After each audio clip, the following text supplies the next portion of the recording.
I'm a retired private investigator turned real crime blogger. I've been receiving anonymous manuscripts in the mail detailing heinous acts of appalling psychopathy. For reasons concerning my work and this situation, I don't want to give you my true identity. You can refer to me as Mr. S. I started in my early years as a detective. Not to toot my own horn, but I was highly effective at my job. And before too long, I started taking on much higher paying jobs as a freelance private investigator. Unfortunately, in a work-related attack, I was seriously injured and retired from my job as a private investigator 5 years ago. Since then, I've started a well-known real crime blog and podcast. Recently, I started to receive the handwritten manuscripts from an anonymous source in the mail detailing heinous acts of dark psychopathy. No return address. On the outside of the second envelope, there was the following note. My work is an art that has gone unnoticed for far too long. Although few would understand, it is time that my art is presented to the world. Below is the second manuscript I received. This manuscript was titled University. If you've not yet read the first manuscript, you can read that first here. Be warned, I believe that what you're about to read is a journal of a psychopath. University. I was in my sophomore year at the university. The past 2 years had gone exactly as planned. My status as a foster child ensured that my tuition would be covered. Dean and Sarah had followed through with their offer of adoption and accepted me as their son. As such, they provided me with a modest allowance, ensuring that my pantry remained filled and my needs were met. I had a nice computer, a new cell phone, and all of the school supplies I would need. I also always had a place to stay during the summer or holidays. Although I preferred to spend my time alone, I provided Dean and Sarah with just enough interaction and gratification to keep them both bending over backward for me. Life was good. Until Dustin, that is. In my previous year, I had the fortune of being assigned a roommate that rarely spoke. He minded his own business. We never even had a real conversation. As a matter of fact, I don't even remember the kid's name. It was perfect. This year, I had been assigned a very different roommate, Dustin. Dustin was a special kind of fool who felt the need to be in the center of attention. My apartment was always crammed with similar idiots who can't quite seem to manage 5 seconds without speaking. They were always talking, shouting, and blaring pathetic pop music written by musicians who had the vocabulary skill of a dirty-minded first grader. Dustin and his group of retards replicated this essence of their favorite songs by getting sloppy drunk and bragging about Bergen hoes and such. I was disgusted that my generation could succumb to such ludicrous culture. At first, I thought they were just drinking. I shut myself in my room or the library as much as possible, ignoring the idiots. It didn't take me long to realize, however, that they were consuming a little more than just booze. Every time Dustin walked near, a waft of burnt marijuana would insult my nose, and soon my apartment reeked of it every evening. As if that wasn't bad enough, one Saturday morning I woke up to find the remnants of their Friday night festivities. People I did not recognize lay on the couch and even on the floors, snoring like hibernating pests. Their mess of crunched aluminum beer cans and burnt joints, along with the aroma of stale cigarettes, gave the appearance as if a herd of homeless addicts had spent the night in my apartment. On the coffee table were smears of fine white powder, fingerprints whooshing about. A small white straw from a fast food establishment lay on the ground. It wasn't hard to determine that these snoring idiots had done plenty of cocaine. Now, I don't care if you smoke weed or do cocaine, as long as it poses no threat to my well-being. Naturally, if Dustin were to get caught with drugs, it could come down on me as well. Guilty by association, as they say. Obviously, I couldn't accept such a risk to my life, to my goals. I would need to confront Dustin about this. I walked into his room, kicking away beer cans that clanged across the floor. In the midst of his room, which resembled a landfill, was his bed. The scattered bed sheets and comforter gave way to a cluster of tangled limbs. I pulled the sheets off to find Dustin in his underwear, his girlfriend beside him, nearly naked. Ripping off his smelly sheets did nothing to stir the kid from his drug-induced hibernation, so gave him a nudge. Nothing. "Dustin, wake up and clean this shit up!" I said, but Dustin barely stirred. My patience was already thin, but each and every second that I had to exist inside this pigsty made me more agitated. I grabbed him by his foot and ripped him out of his bed.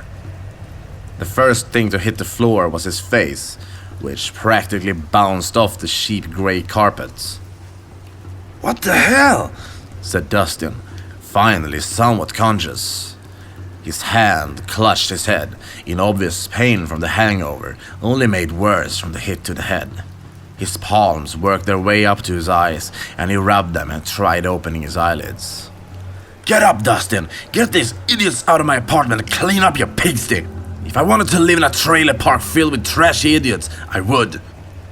"Get the hell out of here, asshole! Quit being a little bitch!" he told me, looking up with squinty eyes, as if someone was shining a flashlight directly at his face. I could see the headache in his eyes, showing clear signs of a huge hangover.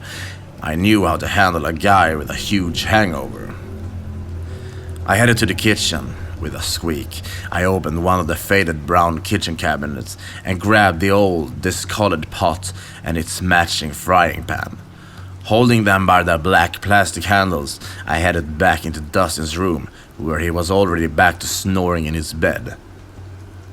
I flipped the light on and strolled across the room, taking care to step on the dirty laundry. As I pulled the frayed white cords of the crooked blinds, the sunshine penetrated the dark room. Both Dustin and his girlfriend reactively pulled blankets over their faces to shield their eyes from the penetrating rays. Two major symptoms characterized a heavy hangover: severe headache and extreme sensitivity to bright lights and loud sounds. I walked over to Dustin's side of the bed, holding the pot and pan over his head, and started banging them together as loud as I could. Dustin reacted to the obnoxious clangs as if he were a vampire being attacked by the sun, showing that the sound caused him pain.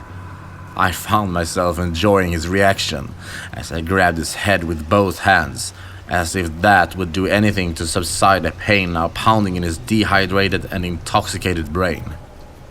He rolled around like an epileptic animal, shouting curse words that were barely audible over my continuous clangs of the pot and pan.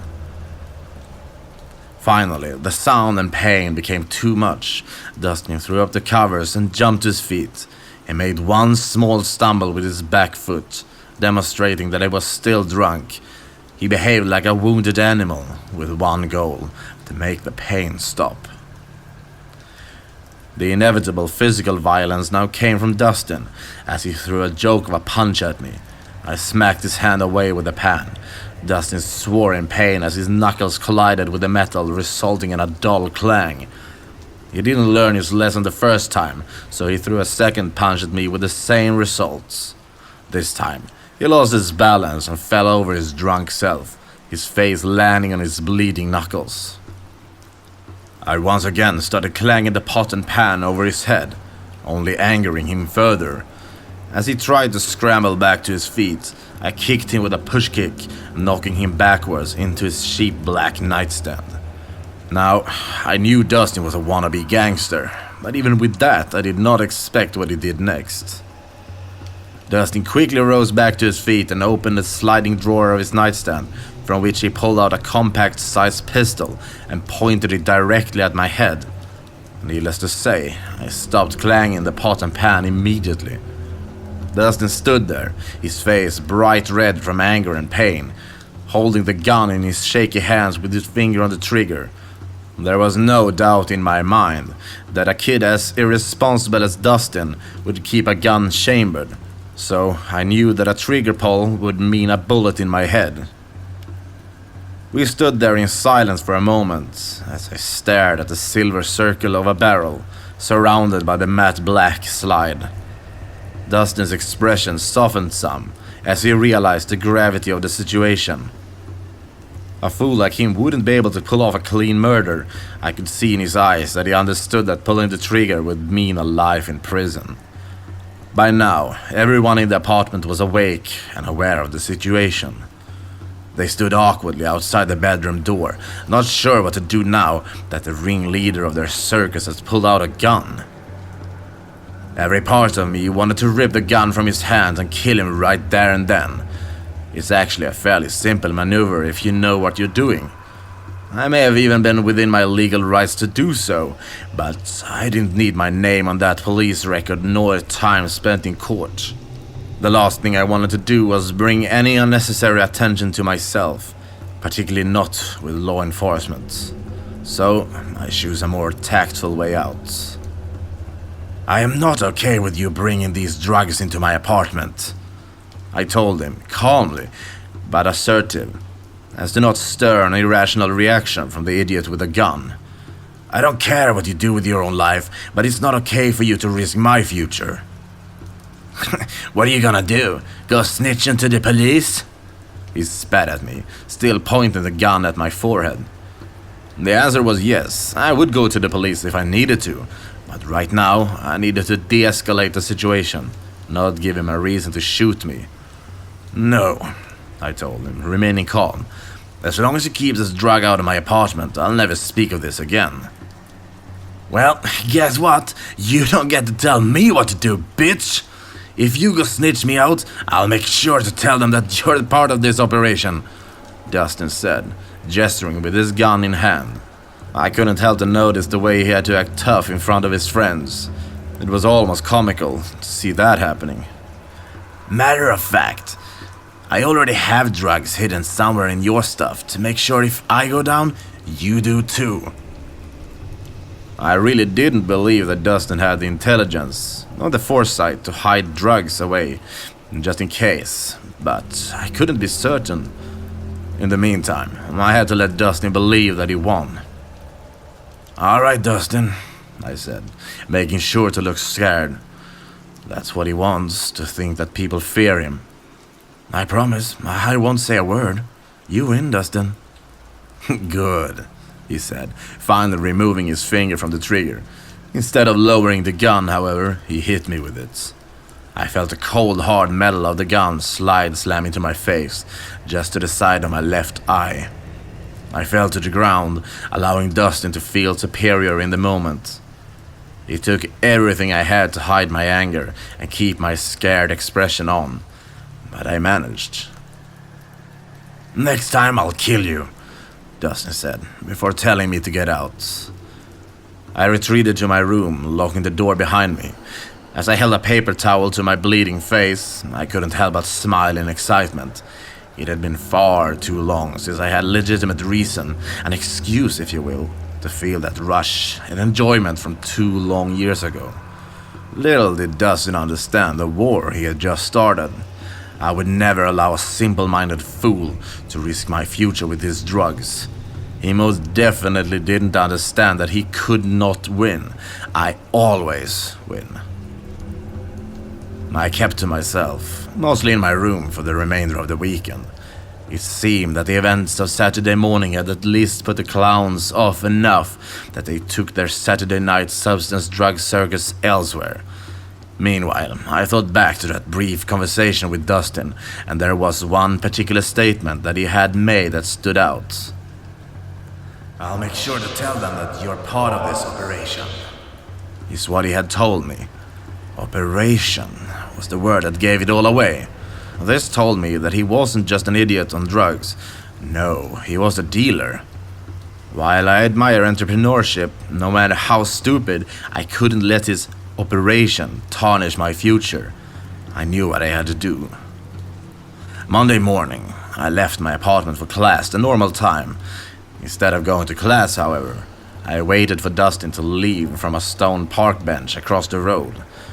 We had class at the same time, but he was almost always late, getting out of bed, and undoubtedly showed up to class late. Finally, about 15 minutes after class should have begun, I watched his greasy brown head walk away from our apartment building. This meant that I had several hours before he would be home. I re-entered my apartment, where I went to the bathroom and retrieved my pair of teal latex cleaning gloves, the very same ones I wore when I killed Brian. I put those on carefully, ensuring that I didn't touch the hand nor the fingers of the gloves. After wiggling my fingers into the respective positions, I was ready to investigate.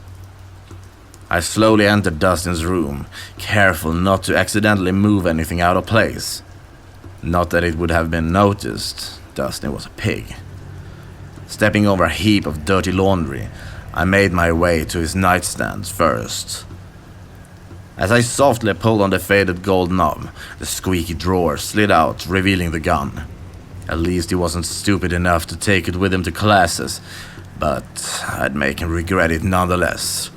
He had one extra magazine in the drawer, along with a black spring-loaded knife.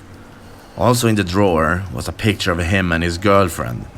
I guess even wannabe gangsters have a soft spot. I think I'm one of the few lucky people who don't have soft spots.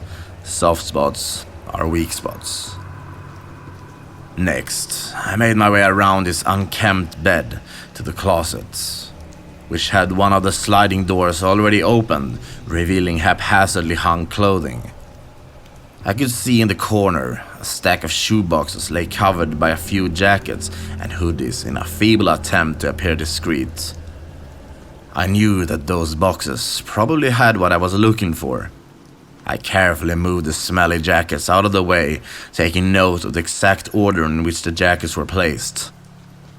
Inside the top orange shoebox was just some papers, nothing important to me. In the second box, I found a multicolored glass pipe atop 3 large bags of marijuana. Quite a bit if you ask me, but I'm no expert. I set the marijuana box aside and opened the third box. Jackpot! In this box, I found a large bag of white powder. The bag was marked with a B, undoubtedly referring to Below, the street name for cocaine. This seemed like an awful lot of cocaine. It wouldn't take an expert to realize that the bag had to be worth thousands alone. Next to the large white bag were a dozen or so pocket-sized zip bags sitting on top of a small scale, filled with carefully pre-portioned doses of the drug. This confirmed the suspicion I had had ever since Dustin had accidentally used the word operation. Dustin was certainly selling. By the looks of it, Dustin was dealing quite a bit of marijuana and cocaine. This was something I definitely couldn't be okay with in my apartment. I moved the large bag to the side to find out what else might be lurking. Underneath the cocaine was a transparent zip-up bag of small white tablet-shaped pills, probably 40 or 50 in count. The bag was labeled CTP Cody with a Sharpie. The tablets had the letter M on the side and the number 30 embedded on the other side. I didn't know what those were, as I have never been savvy with drugs, but I would definitely do research to figure it out.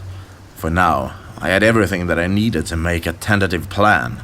After putting everything back, precisely how I found it, I left. I went to the library and searched through dozens of thick hardcover textbooks, sifting through pages still stained with highlighters and crusty coffee spills from previous students. Sure, a simple internet search would have been easier, but I couldn't risk any chance of being traced. After hours of straining my eyes on the tiny print from textbooks in the size, I found what I was looking for. I knew that Dustin was getting involved with some serious drugs when I found the cocaine, but this information showed an even darker truth. M30 pills are prescription oxycodone opiates, but the name Captain Cody reveals that the pills are something else entirely. Thanks to a criminal justice and drug enforcement textbook, I found that the small unidentified tablets that I had found were likely not oxycodone, but fentanyl, a synthetic opioid over 50 times stronger than morphine. According to this textbook, it's common for dealers to mask them as oxycodone for one reason or another. The lethal dose of fentanyl is only 2 to 3 milligrams. A smile crept across my face from the quiet corner in the huge library. It was time to try something new. I had a plan. I spent the next week going about business as usual, quietly staying out of Dustin's way, but watching intently. Every day after classes, Dustin would come home to the apartment and disappear into his room for only a few short minutes before re-emerging with his dirty forest green backpack. He would return anywhere between 90 minutes to 2 hours later and disappear into his room again.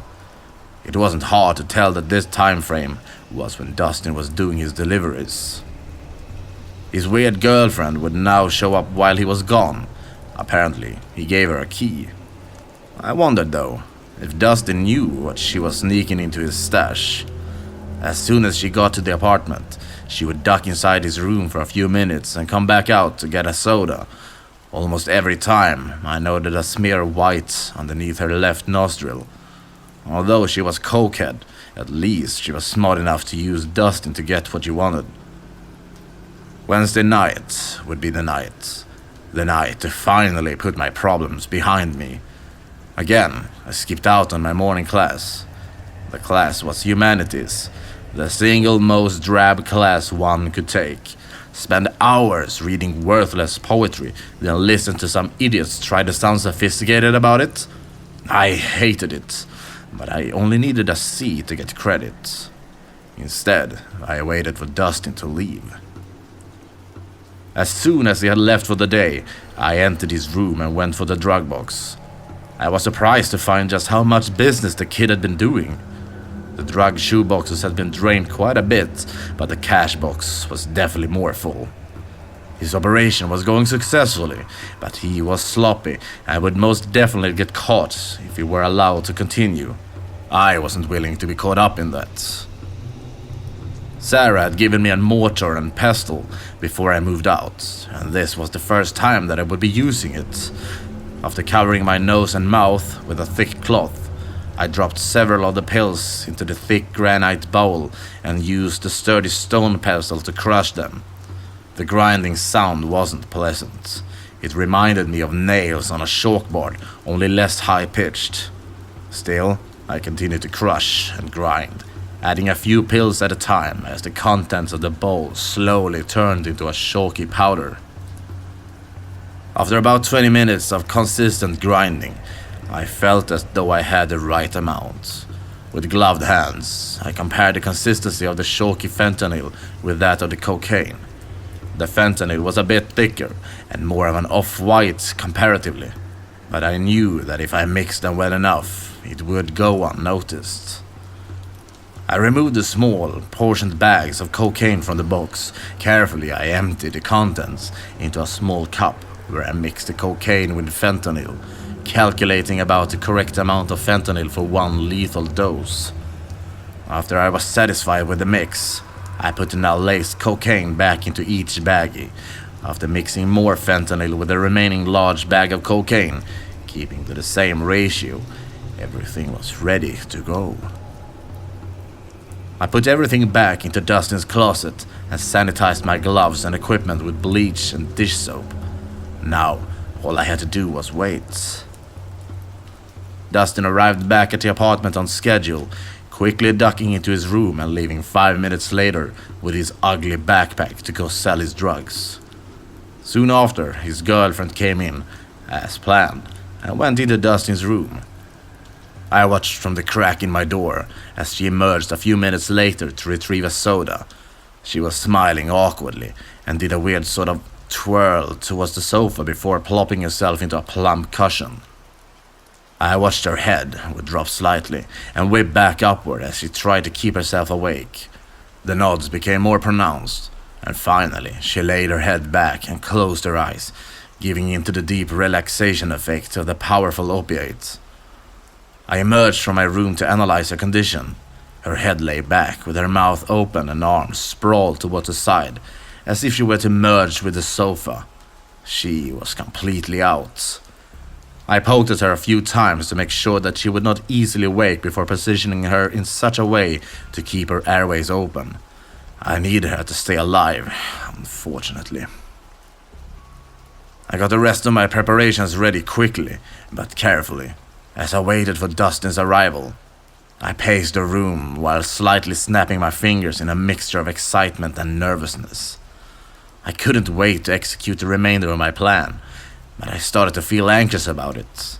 I felt as though I didn't know enough about drugs. They could be unpredictable. I had an easy backup plan for if the girl died, but it would be messy if she woke up too early. Finally, I heard the jingle of keys outside the apartment, and the subsequent click of the deadbolt sliding into the unlocked position. After the front door was closed, Dustin turned the lights on and froze at the sight in front of him. I had his gun pointed at him from behind his couch, just behind his unconscious girlfriend. In my other hand, I held Dustin's knife to her neck. I wouldn't advise doing anything stupid, Dustin, I told him calmly. His eyes widened as he grasped the situation, and worry tainted his usual smug face, exposing one of his greatest weaknesses: love. He most definitely loved this girl. "What did you do to her?" Dustin asked, through clenched jaws, frightened and slowly putting his hands up as if I was arresting him. "I knocked her out after she threatened to frame me the same way you threatened me," I lied, gesturing with the gun. "I'm not going to hurt either one of you, as long as we can both agree to part ways peacefully, and neither of us will go to the police. I think it's clear that if either one of us get turned in, we'll rat each other out. Now please, take a seat." I pointed with the gun to the chair on the opposite side of the coffee table to his girlfriend and myself. Per my request, he walked over and sat down begrudgingly. "If you hurt her, I'll kill you," Dustin said with a clenched jaw. "Don't worry, I fully intend for her to be unharmed," I told Justin, being honest for the first time since his arrival. "Now help yourself to a line. I want you to be relaxed." Keeping the knife at the girl's throat, I pointed to the 3 lines of tainted cocaine that I had prepared for him. "Why the hell would I take a line at a time like this?" Dustin spat. "Just to make sure that if you call the police, you have to tell them that you were on drugs. I'm trying to draw a truth, Dustin, so nobody gets screwed." Dustin grabbed the rolled-up bill that I had prepared, leaned over the first line, and with his nose over his free nostril, he snorted.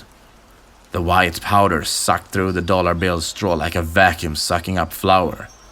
He took a deep breath, looking more relaxed, and looked back up at me. "I'm going to need you to tell me what drugs you hid in my room, and where," I told him. Dustin comprehended the demand, revealing that he had indeed hidden drugs somewhere in my stuff. I was impressed that he was smart enough to actually have done that. "I taped weed in your floor vent," Dustin admitted, deciding to tell me the truth. "Excellent. Thank you for telling me that," I told Dustin with a gentle smile. "Now please, take another line so we can talk about what's going to happen." I smiled as Dustin bent over to snort the second line. The first line had only a small amount of fentanyl, but the second line was half cocaine and half fentanyl. There was just over a lethal dose by my calculations. Dustin closed his eyes and shook his head after snorting the second line. I'm not sure how much resistance he had to the drug, but it seemed to hit him hard. "Now here's the plan," I said, keeping Dustin's mind distracted from the drug. As he looked up to me, I could see the black pupils narrowing within his brown eyes, signaling that the drug taking rapid effect. "I'm going to move out, and you are going to take over the full leash willingly. I won't say anything about the drugs, and you won't say anything about this little, well, incident. Sound good?" "Whatever, man. Just take the knife off of her," Justin said as he rubbed his eyes. I could see that he was already fighting the urge to let his head drop. Perfect. Take that last line, I will shake on it. I don't want to, man. Something feels weird in this blow, Dustin said as he started to sweat ever so slightly. Take the line, Dustin, so I can let her go, I demanded sternly. Shaking his head, Dustin bent down and snorted the final line. This line was pure fentanyl, probably enough to kill 2 people. Dustin put one hand on his head and grabbed the table with the other hand in an attempt to steady himself. His chest moved angrily as his breathing quickly became labored and loud. I removed the knife from his girl's neck and stood up fully to watch Dustin be completely taken over by his own drugs. He leaned on the table as his diaphragm now contracted heavily and violently as each breath now rasped like a snoring bulldog. He made an effort to look up at me, but his arm gave out under his weight and his face slammed into the table with a thud. His butt still sat on the chair, but his face now rested on the coffee table. I felt a surge of euphoria came over me as I watched Dustin struggle a few more times to pick his head up. He only made it a few inches each time before his head thudded back onto the table. I couldn't help but laugh out loud as I thought back to when he had told me, "Next time I'll kill you."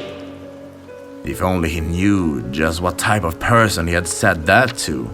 The fool thought himself a superior man who could stomp all over me, but I proved him to be naught but a pawn in my way. Bubbly white foam now appeared from his open mouth, slowly drifting onto the table. The raspy breath had now turned to inconsistent choking and gurgling sounds, signaling respiratory failure. I took a seat and watched eagerly as Dustin's body made involuntary seizure-like jerks. I wasn't sure if he had any consciousness remaining, but I sure hoped that it hurt and that he could feel the pain. Finally, his breathing and seizing stopped altogether, and Dustin was completely motionless. His head was on the table, as was his left arm, but his right arm dangled down with his fingers touching the grey carpet. I checked his pulse to verify that he was dead. There was nothing. I looked over at the girl, having completely forgotten about her in the moment. Her breathing had steadied, which was good.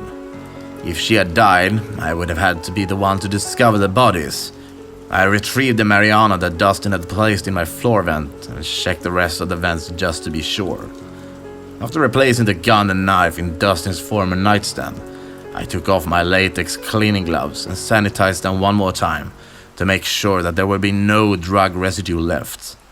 Finally, I crashed onto my bed and quickly fell asleep. Murder is hard work. I woke up to a loud screaming coming from the living room. Dustin's girlfriend had finally woke up. I checked the clock to see it was 12:23 a.m., which meant Dustin had been dead for hours now. I took one deep breath before bursting out of the room to appear as if I were panicked. I saw Dustin's girlfriend leaning over him, trying to shake him awake, begging him through her obnoxious sobbing. "Oh my God! What happened?" I said loudly, acting shocked and scared. I don't know," she said, sobbing desperately. "I think he took too much," she said, sobbing. I'm sure at this point she knew deep down that he was long dead, but perhaps in denial. I couldn't imagine his body was still warm. "Did you call 911? I asked her, trying my best to remain panic-stricken. She shook her head as tears streamed down her face. I realized she was in no state to call, so I figured I would have to do. 911, what's your emergency? Please help! I think my roommate overdosed or something. He's not moving. I half yelled over the phone, acting as though I was terrified and surprised. I gave the operator the address. After ensuring that help was on the way, she asked me to check for vitals. I went along with the situation, in character of a scared young man. I looked for a pulse, pretending like I was hoping to find one. Dustin was cold and obviously dead. The stiff muscle in his neck told me that rigor mortis had already started. Dustin's girlfriend now sat on his side, clutching his cold, dead hand, trying to grasp that her lover was dead. I couldn't understand why she was so shaken up. What did she expect? A happily ever after with 3 cute kids and a white picket fence? Nonetheless, I gently pulled her away from the body as first responders arrived. The girl, who I had never even talked to, pulled me into an unexpected embrace, burying her face in my shoulder. I hated every disgusting second of her crying on me, but I fought off my impulse to push her away. I needed to act like a normal person who had just found a dead body. The paramedics hadn't even tried to revive him. He was far too dead for that. I gave my statement to the police, making sure it appears as if I had been badly shaken up by the event. I admitted that I had witnessed drugs being used by Dustin and his girlfriend, and told the story of how when I confronted Dustin about it, he had pointed a loaded gun on me. I even let fake tears escape, as I told the police how I was scared Dustin might have killed me if I had reported it. In distress, Dustin's girlfriend, ironically her name was Sarah, completely backed my story as she was there when the gun was pulled. She was obviously unconscious while I forced Dustin to overdose, so she thought he did it to himself. She spilled the beans about the drug use as well as the drug dealing. She admitted to everything, completely incriminating herself and her friends. The investigation didn't last long, but over the next few days, 5 more students had fentanyl overdoses after buying some of Dustin's cocaine, but unfortunately only 2 of them were fatal. The blame for the death went straight to Dustin. It was determined that he had been the one to lace the cocaine with the fentanyl in order to have the best product on campus. In some deep reflections to my previous murder, I made some notes. Killing Dustin with the drugs was ultimately much cleaner, with far fewer forensic issues to worry about. All the blood from the stabbing was messy. You don't realize how much blood a person has until you've stabbed them several times. And that being said, stabbing Brian just felt so much more satisfying. Something about looking into his eyes as I pushed the knife into his heart has left me with an itch that I just can't quite scratch. The only negative consequence for me is that the university sent me to trauma counseling, which meant that I had to keep up the charade of having been traumatized for a while. As expected, Dean and Sarah gave me massive amounts of sympathy over the ordeal, offering to pay an expensive counseling, to which I politely refused. Instead, they quickly purchased me a lease for a different, 1-bedroom apartment, where I would no longer need to have roommates. This was perfect, as I hated roommates and couldn't risk killing them all. Sarah and Dean were too easy to manipulate. Once again, I always win. This was the end of the second manuscript I received from the alleged serial killer, Rich. If true, at the end of this story, Rich would officially be classified as a serial killer. According to the first and second manuscripts, Rich had murdered 5 people by the end of his sophomore year of college. Once again, I have found archived real news coverage of the events of a series of fentanyl overdoses at a university. One student, Dustin Anderson, was found to be responsible for laced drugs after being the first fatally in the string of overdoses. This university is only 35 miles from the high school where Brian Jones was stabbed to death. Although my initial suspicion were that these were fake, I can't help but note the detail from the first-person perspective. Let's assume that these manuscripts are real. Most serial killers collect some type of trophy. I believe these manuscripts could be the trophies for this serial killer. What do you think? Signed, Mr. S.